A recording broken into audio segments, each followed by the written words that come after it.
이번에는 컨설턴티 먼저 한번 살펴볼게요. 자, 이제 굉장히 재밌는 문제를 하나 여러분들한테 내도록 하겠습니다. 자, 엠리스트라는 이제 데이터셋이 존재합니다. 엠리스트라는 데이터셋은 다음과 같이 손글씨 데이터라고 생각해 주세요. 손글씨 데이터셋. 자, 손글씨 데이터셋인데 그 중에서 얘는 전체 7만 장의 이미지가 있는데 이제 학습에 사용하는 게 6만 장이 있고요. 다음에 테스트를 하는데 사용하는 게 만장이 존재합니다. 즉 우리가 파라미터를 학습할 때 사용하는 게 6만 장이라고 생각해 주시면 되겠습니다. 자, 결국 이런 데이터예요. 얘 이렇게 사람이 손글씨를 쓰고 얘는 4다. 레이블을 이제 답지를 이렇게 주는 거죠. 다음에 이렇게 1을 사람이 이제 이렇게 1을 쓰고 얘는 1이에요. 0을 쓰고 0이에요. 이런 데이터입니다. 즉 x가 이미지, y가 다음 같은 0, 1, 2, 3, 4, 5, 6, 7, 8, 9 중에서 하나인 정답지로 구성이 되어 있습니다. 자, 결국에는 이제 그러면은 우리가 이제 하고 싶은 거는 뭐냐면 만약에 이런 손글씨 데이터가 들어왔을 때 얘가 사람이 쓴 게 4를 쓴 건지 아니면 뭐 1을 쓴 건지 그걸 우리가 한번 분류해보는 클래시피케이션을 하는 문제를 우리가 한번 풀 거예요.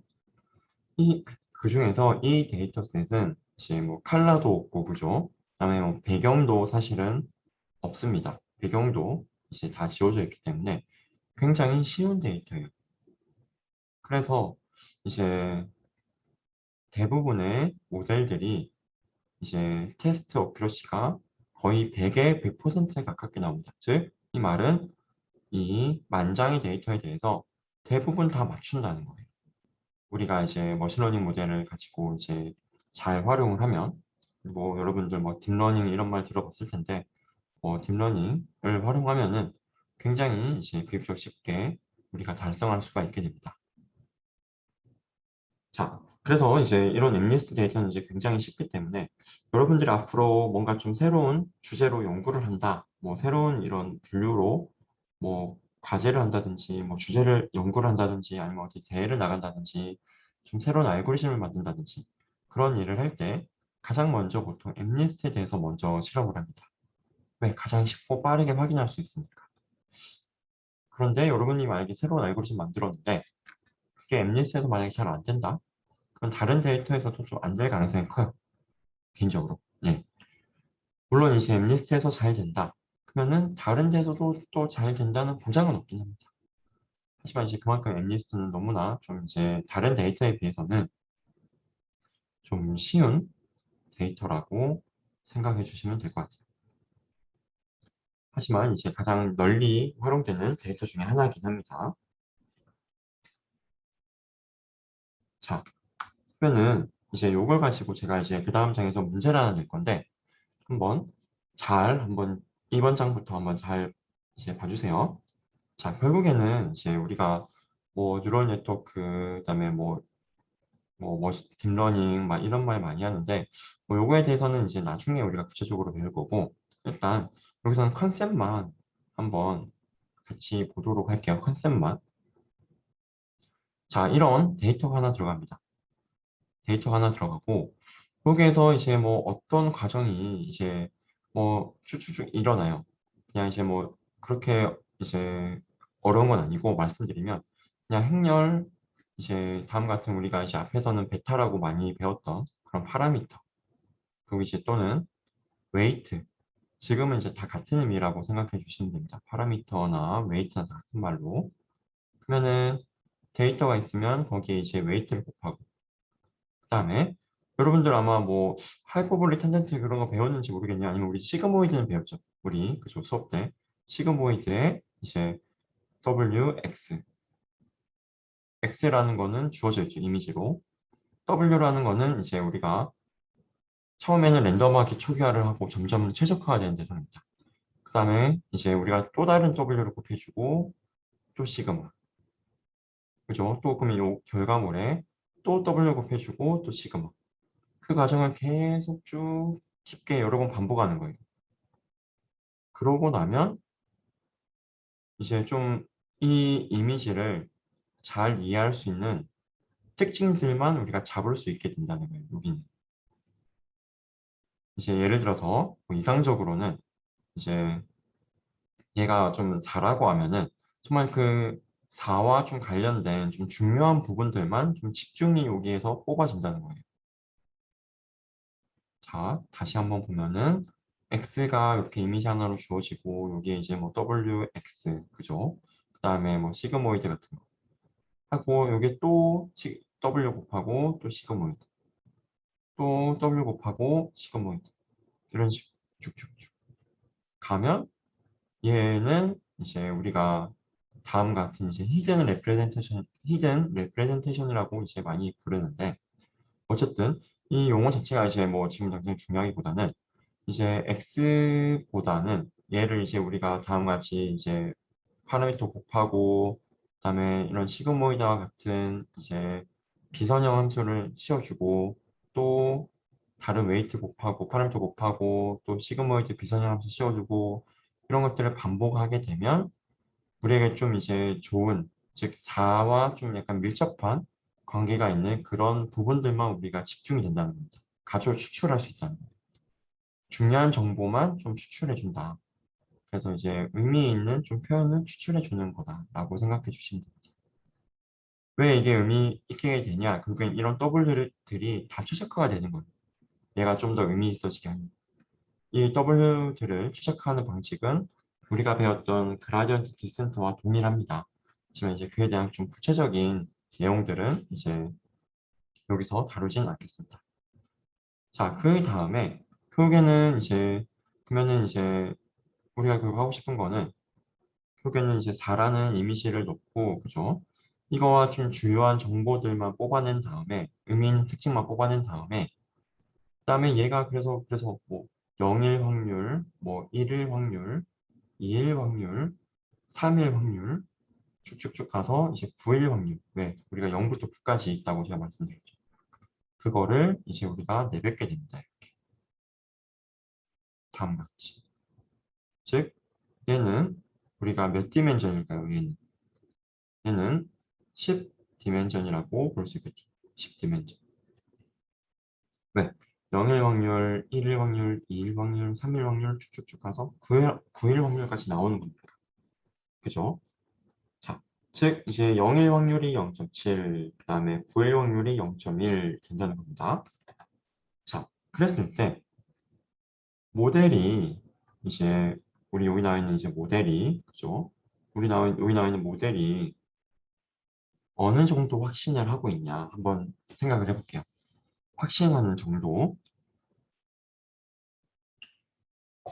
자, 얘는 우리가 보통 이렇게 나타내요.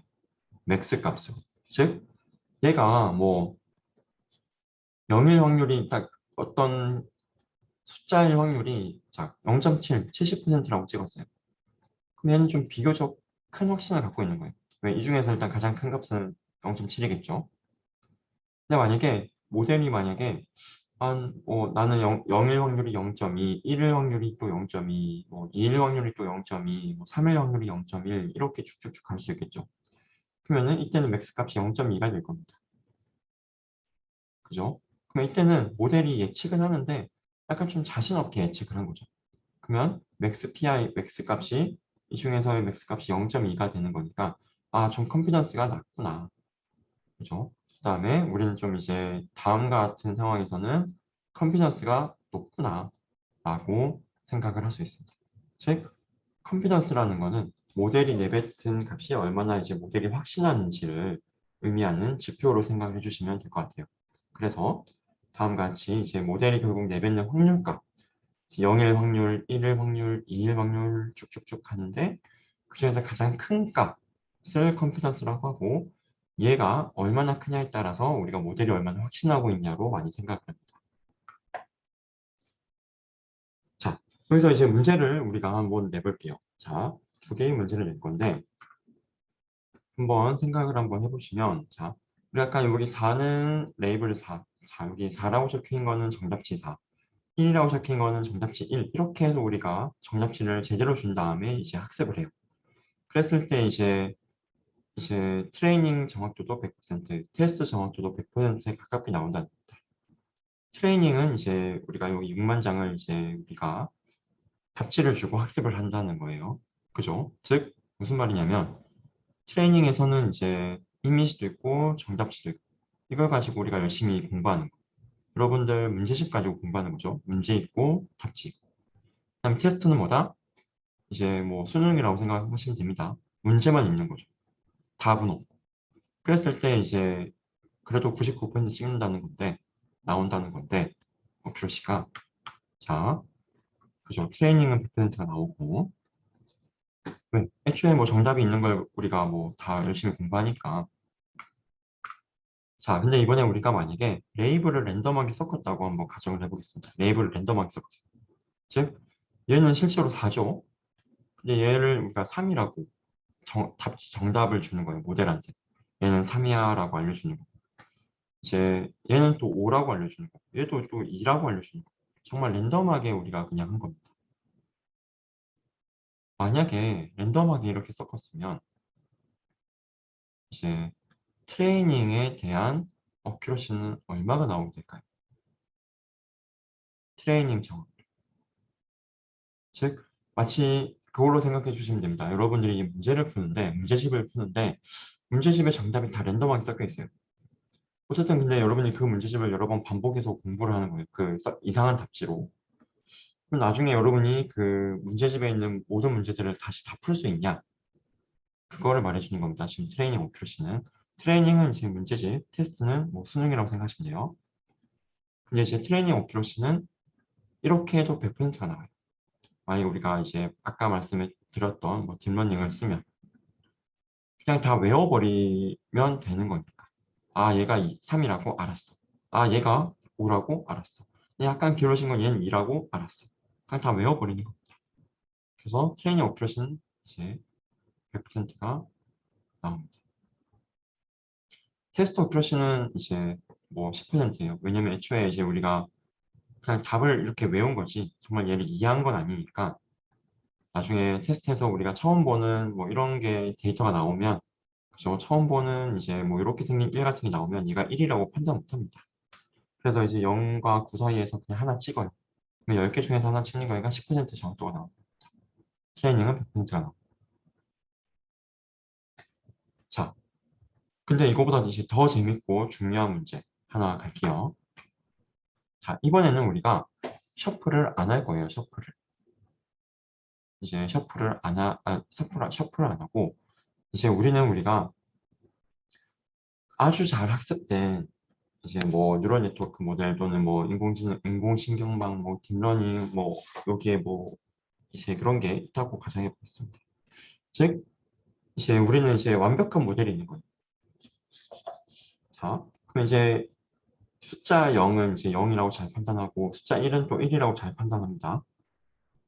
그 상황에서 그 상황에서 이제 우리가 만약에 새로운 이런 데이터를 줘요. 가우시안 뭐 랜덤 노이즈 이제 여러분 가우시안 뭔지 알죠? 노말 분포, 가우시안 분포. 그냥 그 여기서 그냥 우리가 막 무작위로 샘플을 그냥 막 의미 없이 그냥 샘플한 겁니다. 얘를 인풋으로 넣어줘요. 이제 사람 숫자가 아니라.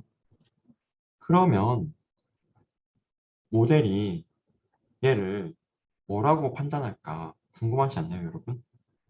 자, 마치 이런 거예요. 여러분이 이제 문제집을 엄청 잘 풀었어요. 수학 공부를 하는데 수학 문제를 엄청 잘 풀었어요. 수학 문제집 그냥 전부 다 그냥 다 이해하고 다 공부했어요. 근데 이제 수능에서 갑자기 수학이 아니라 수학과 반대되는 게 뭐가 있을까요? 뭐 저는 수학이 아니라 예를 들어서 뭐 갑자기 뭐 철학이 나옵니다.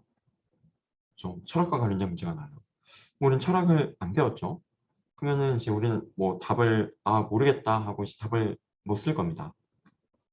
근데 이런 인공신경망은 얘가 숫자만 학습했고 숫자를 잘 분류하는 건데 그죠? 그러면 이제 뉴럴 네트워크 우리 모델은 0일 확률, 1일 확률, 2일 확률 쭉쭉쭉 가서 9일 확률 값을 이렇게 확률 값을 내뱉는 친구예요.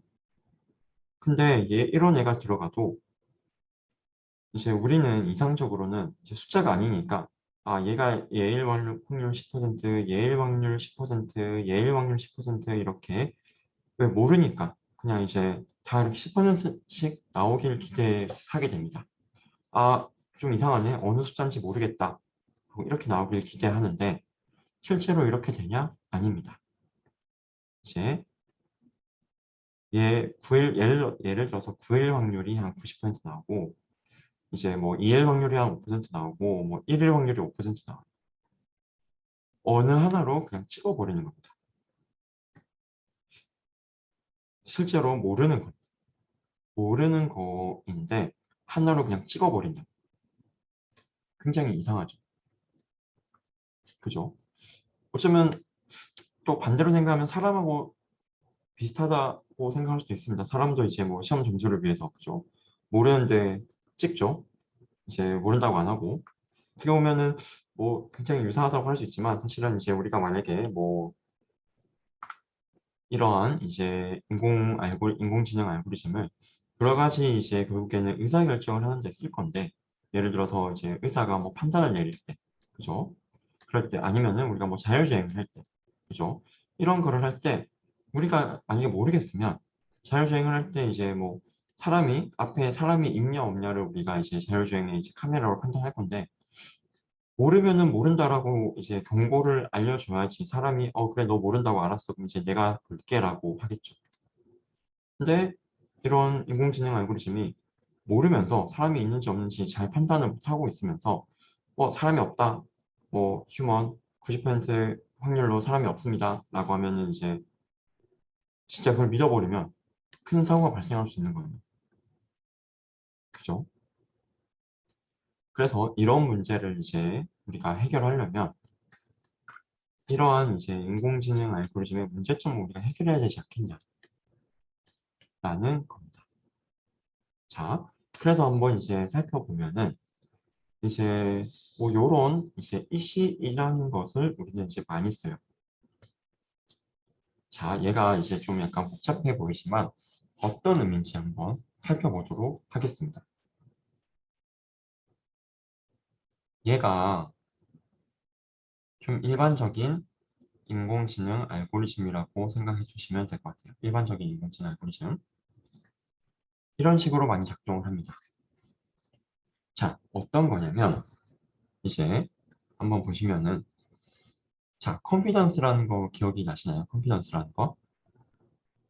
자, 컨피던스라는 건 이제 모델이 내뱉은 가장 큰 확률값을 우리가 컨피던스라고 불렀습니다. 가장 큰 확률값. 지금 무슨 말이냐? 만약에 이제 우리가 0이라는 이미지가 있으면 이제 0이라는 이미지에 대해서 우리 모델이 얘가 0일 확률, 1일 확률, 뭐 2일 확률 그런 걸 예측했겠죠. 그중 가장 큰 값이 만약에 뭐 0.7이었다. 70% 확률로 이제 얘가 5라고 찍었다. 라고 하면 이제 그건 0.7이 되는 거겠죠. 그럼 얘가 데이터 하나마다 이런 이제 데이터 하나마다 이제 이런 컨피던스 값이 주어질 겁니다. 그죠? 또 이렇게 생긴 일에 대해서 우리가 내뱉은 컨피던스 값 뭐 이런 거 있을 거예요. 이렇게 데이터마다 컨피던스가 주어지겠죠. 그 다음에 데이터마다 결국 우리 모델이 내뱉은 값이 맞았는지, 그죠? 또는 틀렸는지 우리가 알 수 있게 됩니다. 그죠? 우리 모델이 얘를 5일 확률로 70% 찍었는데 얘가 정말 5인지 아닌지 또는 이제 얘를 우리 모델이 얘가 뭐 7이라고 90% 확률로 찍었는데 그 정말로 우리 모델이 예배팅게 맞는지 아닌지 이렇게 다 구분을 할 수가 있겠죠. 그러면 이민시가 만약에 아까 테스트셋 만 장이 있다고 하면 얘가 만 개가 나오는 거예요. 얘가 만 개 나오고 얘도 만 개가 나오겠죠. 이렇게. 그러면은 그걸 히스토그램으로 그리는 겁니다. 히스토그램. 그러면 예를 들어서 이제 뭐 컨피던스가 0.7에서 0.8 사이에 있는 것들만 쭉 뽑은 다음에 그걸 가지고 이제 얼마나 많이 맞췄는지 그 구간에 대해서 그거를 나타낸 게 컨피던스랑 어큐러시라는 X축, Y축으로 나타나지고 있어요. 자, 한번 보면은 자, X축과 Y축으로 나타내지고 있죠. 자, 그래서 한번 보면은 이제 요런 거는 사실은 우리가 가장 이상적인 게 여기 나와 있는 회색 점선으로 생각해 주시면 됩니다. 회색 점선. 즉, 무슨 말이냐면, 우리 모델이 이제 만약에 컨피던스가, 우리 모델이 만약에 100% 확률로 어떤 값을, 이 이미지는 어떤 거일 거다라고 100% 확률로 찍었어요. 그러면은, 그건 우리가 무조건 맞춰야 되는 거예요. 무조건 맞길 기대하는 거고, 반면에 우리 모델이 얘는 한 20%의 확률로 한 5일 거다 라고 하면은 굉장히 낮은 확률로 이제 우리 모델이 내뱉은 거죠. 그러면 좀 못해도 돼요. 어큐러시가 낮아도 된다는 겁니다. 그죠? 그러면 되는데 그러면 되는데 이제 한번 보시면은 우리 모델이 높은 확률로 찍었어요. 80% 확률로 얘는 뭐 5일 것이다, 뭐 7일 것이다 찍었는데 80% 확률로 찍었는데 실제로 맞은 거는 거의 이제 뭐 절반보다 약간 높은 수준이라는 거예요. 우리가 80% 확률로 이제 찍었지만 모델이 대부분 이제 틀린 게 많았다. 60%밖에 안 맞았다는 거예요. 높은 확률로 나는 80% 확률로 이번 시험에 뭐 100점일 거야 라고 했으면은 좀 100점 나올 거라고 기대를 하겠죠. 많은 사람들이. 실제로는 아닐 경우가 뭐 많다라는 겁니다. 그죠? 그러면 좀 이런 것들이 이제 문제가 되는 거고 우리가 얘를 뭐 이런 식으로 바꿔주고자 하는 게 이제 칼리브레이션이라고 부르는 영역. 그래서 일반적인 인공지능 알고리즘은 이제 이렇게 되는데 얘를 우리가 이렇게 한번 좀 바꿔주고 싶다. 즉, 이 점선처럼 되도록 바꿔주고 싶다는 게 이런 칼리브레이션이고, 즉, 칼리브레이션은 우리가 좀 uncertainty를 이제 잘 측정하고 싶은 거죠. 모델의 불확실성을 좀 약간 잘 측정하고 싶다는 겁니다. 왜? 여기서는 모델의 불확실성이 일반적으로 잘 안 된 거예요. 모델의 불확실성이 굉장히 낮죠. 즉, 컴퓨터에서 모델의 확신 정도가 굉장히 높죠. 즉, 모델이 확신한 정도가 굉장히 높고, 불확실성은 굉장히 낮습니다. 즉, 모델이 이제 굉장히 잘한다라고 알려져 있는데, 정확도는 낮은 거죠. 원래는 한 80%로 찍었으면 80% 맞아야지. 근데 아니니까. 그죠? 문제가 되는 겁니다. 그럼 이제 이런 것들을 이제 우리가 좀 어떻게 해결할 수 있을까라고 하면은, 이제 뭐 여러 가지 방법이 존재해요. 근데 이제 뭐 이런 거는 이제 한번 읽어만 보시고, 이제 우리가 안 배운 거는 시험에 안 내겠습니다. 그냥 이런 게 있다, 뭐그 정도만 한번 보시면 될 것 같고. 근데 이제 좀 약간 근본적으로 이런 걸 해결해 주는 방식이 베이지안 뉴럴 네트워크라는 게 존재합니다. 자, 근데 이러한 이제 베이지안 뉴럴 네트워크는 이제 우리가 쉽게 생각하면은 이제 이 그림으로 여러분이 생각하시면 됩니다. 자, 얘가 일반적인 이제 뭐 머신러닝 또는 뭐 뉴럴 네트워크라고 생각하시면 되고 얘가 이제 얘가 베이지안 뭐 뉴럴 네트워크 또는 베이지안 머신러닝으로 생각하시면 됩니다.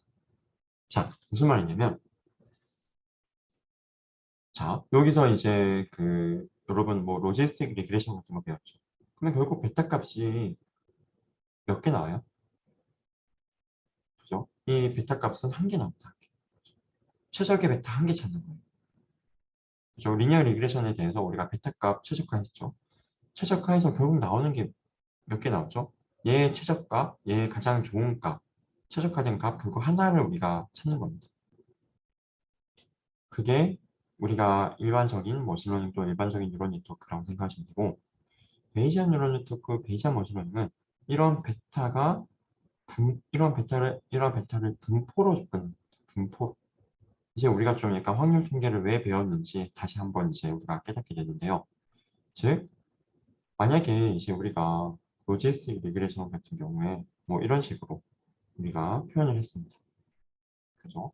자, 그러면 이 베타가 하나의 값이면 이제 뭐 주어진 데이터에 대해서 그냥 이제 우리 예측치 하나가 나올 텐데 이 베타가 우리가 만약에 여러 개면 베타를 우리가 만약 가우시안 분포로 생각했습니다. 가우시안 분포. 그러면 우리가 베타를 무한정 많이 만들 수 있겠죠. 그죠? 베타를 무한정 많이 만들 수 있겠죠. 이 베타가 실제로 뭐 어떤 뮤라 어떤 민과 어떤 이제 그 베리언스 파라미터를 가질지 우리는 모릅니다. 하지만 이 베타 얘를 우리가 추정해야 되는 건데 어쨌든 베타를 우리가 이런 분포로 접근하게 되면 이 베타를 우리가 무한정 많이 만들 수가 있는 거예요. 왜? 가우시안 분포도 정규 분포에서 우리가 샘플링하는 거 이제 실습에서도 이제 한 번 한 적 있죠. 얘를 우리가 무한정 많이 만들 수 있으니까 베타를 무한정 많이 만들 수 있으니까 즉 베타를 무한정 많이 만든다는 말은 이제 우리의 예측치도 무한정 많이 만들 수 있으니까 굉장히 이제 효과적이다라는 알고리즘에 여기 나와 있는 베이지안 뉴럴 네트워크. 그래서 이제 베이지안 뉴럴 네트워크는 이제 쉽게 생각해서 파라미터를 딱 정해진 이제 숫자가 아니라 파라미터를 분포로 해석하는 것이다 라고 생각을 해주시면 될 것 같아요. 그러면 우리가 이제 여기 나와 있는 여기서 이제 파라미터를 세타라고 표현을 한 겁니다. 얘를 뭐 베타라고 생각하셔도 되고 아니면 이제 뭐 W라고 생각하셔도 되고 편한 대로 생각을 하시면 되고요. 그냥 파라미터를 세타라고 잡은 것뿐이지 결국 이런 이제 세타에 대한 값을 우리가 이제 찾을 수 있으면 얘가 어떤 분포를 따르는지 알기만 하면 즉 평균이 뭐고 분산이 많지만 아니면 여기서 우리가 무한히 많은 세타를 만들 수 있고 그러면 무한히 많은 세타를 만들면 이제 우리가 뭐 로지스틱 리그레션 같은 경우에는 이제 뭐 이런 식으로 세타가 일단 베타였죠. 이런 식으로 우리가 무수히 많이 y의 값을 만들어낼 수 있다. 지금 우리가 무수히 많은 모델을 쓰는 것과 이제 상당히 유사하죠. 그러면 굉장히 좋더라라는 말을 하고 있습니다. 네, 그렇고요. 자, 결국에는 이제 여기 있는 얘를 우리가 추정을 하는 게 가장 좀 중요한 문제가 되고 있습니다. 자, 여기서 이제 한번 살펴보면은 자, 결국에는 이제 얘가 우리는 이제 포스테리어라고 결국에는 부르는 것인데요. 자, 뭐 포스테리어라고 해서 이제 뭐 특별한 거는 이제 없습니다. 아직 우리가 뭐 포스테리어를 이제 배우지 않았기 때문에 요거에 대해서 보다 뭐 제가 더 자세하게는 말씀은 안 드릴게요. 하지만 이제 이런 이제 포스테리어를 우리가 추정하면 즉 포스테리어라는 말이 어렵다 그러면 괜찮습니다. 포스테리어라는 말 무시하시고 결국에는 파라미터에 우리가 이제 분포를 도입하게 되면 굉장히 무수히 많은 머신러닝 알고리즘을 만들어낼 수 있고 여러 모델을 우리가 앙상블 하는 여러 모델을 섞는 거라고 해석을 할 수 있고 그죠? 그다음 또 다르게는 어떻게 해석할 수 있습니까? 결국에 이제 우리가 이런 분포로 접근한다는 말은 이런 파라미터가 하나에 딱 정해진 고정된 값이 아니라 파라미터가 이제 이 구간에서 어떤 것이다라는 약간 그런 불확실성도 같이 고려할 수 있게 됩니다.